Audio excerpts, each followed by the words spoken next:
Full video has surfaced showing the tragic crash of the Russian KA-226 helicopter carrying senior staff from the Kizlyar electromechanical plant, a key enterprise tied to Russia's military aviation industry. On board were the plant's deputy general director, chief engineer, and chief designer, all of whom died in the crash. The footage shows the helicopter making a hard landing in the water, but instead of cutting power and shutting down the engines, the pilot kept them running. A fatal mistake that led to the aircraft's overturn and sinking. Experts note this was an avoidable tragedy. Had the power been cut immediately, the crew might have survived.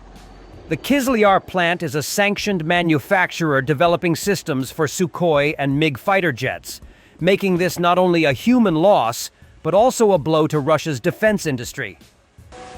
But Russian mistakes are welcomed by Ukraine. Ukrainian resistance forces reportedly destroyed 4 key Russian military logistics targets in late October. 3 communication towers were set ablaze in Sterlitamak, Bashkortostan, and a railway relay cabinet was taken out near Vologda. Ukrainian resistance groups continue to wage a silent but decisive war deep inside Russian territory, focusing on railway infrastructure, the arteries that keep Moscow's war machine alive. In recent weeks, partisan units have struck railway lines, bridges, and fuel depots used to transport ammunition, armored vehicles, and mobilize troops toward Ukraine's front lines. Each explosion or derailment delays logistics, forces Russia to reroute supplies, and stretches its already strained transport network. These attacks are highly coordinated, often involving drones, sabotage teams, or planted explosives timed to hit key trains carrying fuel or military cargo. While each incident may seem small, together they erode Russia's operational tempo and reduce its ability to sustain offensives. The Ukrainian resistance knows that the front doesn't start at the border. It runs through every track and depot feeding the war. First recorded instance of a Russian combat sheep. Combat donkeys and camels have already been recorded. He just doesn't want to go at all. He's stuck, damn it. Maybe he'll get used to it, of course. I have no idea. Come on, go. They're waiting for you at the innovators. That's it. Oh, go slowly. Come on, combat unit. Go. It's tasty there, damn. There's deliciousness at the innovators. Yes, he is. Something. No, damn it, the birds will tear him apart. Ukrainian 93rd Mechanized Brigade operators sent a fiber-optic drone into a dugout with 2 Russian soldiers inside. The drone failed to detonate and 1 Russian dismantled it but left the explosives inside.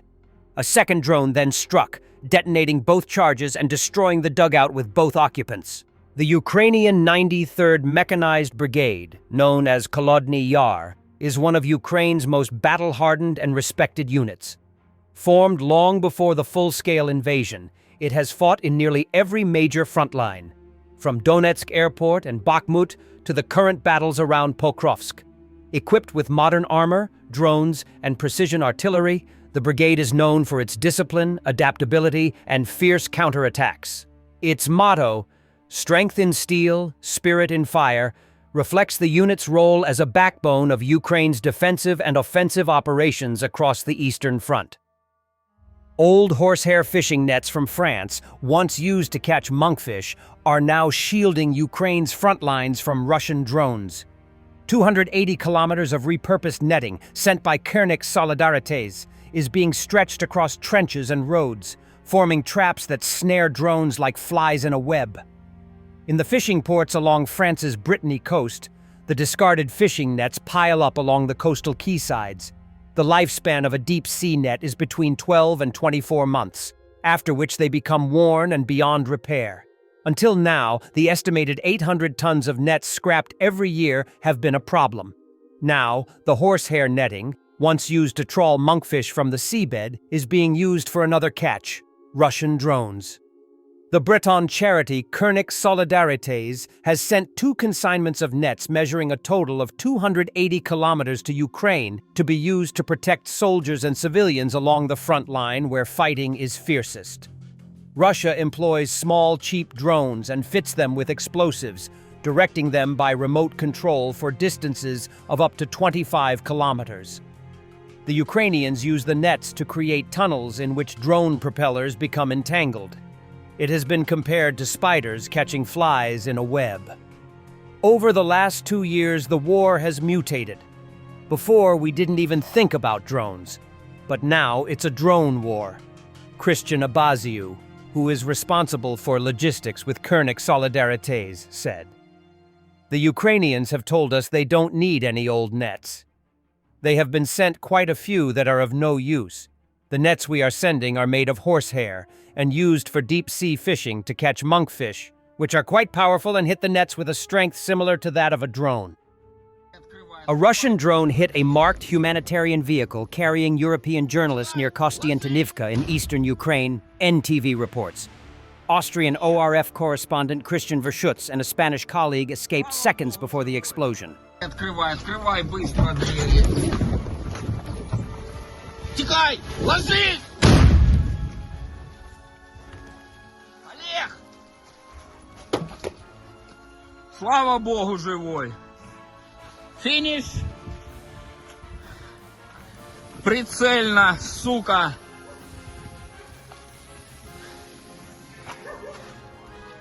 Финиш.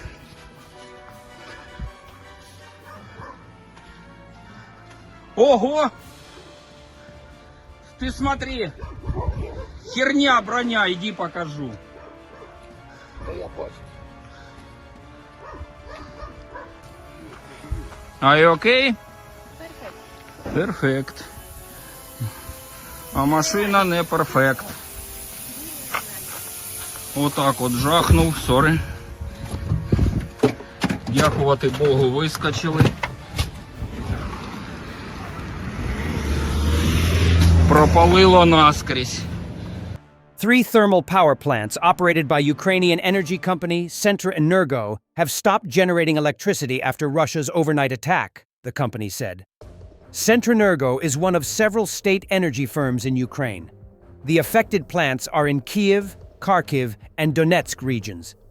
The most massive strike on our thermal power plants since the beginning of the full-scale invasion. An unprecedented number of missiles and countless drones, several per minute, targeted the same thermal power plants that we had restored after the devastating attack of 2024. For safety measures, we remained silent, but we did everything possible to ensure that Ukrainians had light and heat last winter, and made our way through hellish trials to successfully start the current heating season. Less than a month has passed since the previous strike, and tonight the enemy simultaneously attacked our entire power generation. The power plants are on fire. Our thermal power plants are not military facilities. We do not produce weapons. We have civilian people working here. We have stopped. Currently, power generation is down to zero. Zero. We lost what we had been rebuilding around the clock. Completely. Each time, the enemy strikes even more brutally, even more cynically. But we will continue to do what we do best, overcoming fatigue and the pain of loss. Rebuilding, repairing, and implement a new generation, because there is no other choice. Thanks for watching, and don't forget to subscribe. Also, if you want to support Warthog Defense, please become our member and get early access to new videos, exclusive members-only videos, and become administrator in comment section. The membership link is in the description. Every day. We had a guy last week at 6 rescues in 6 days. You know, he's doing the job every day.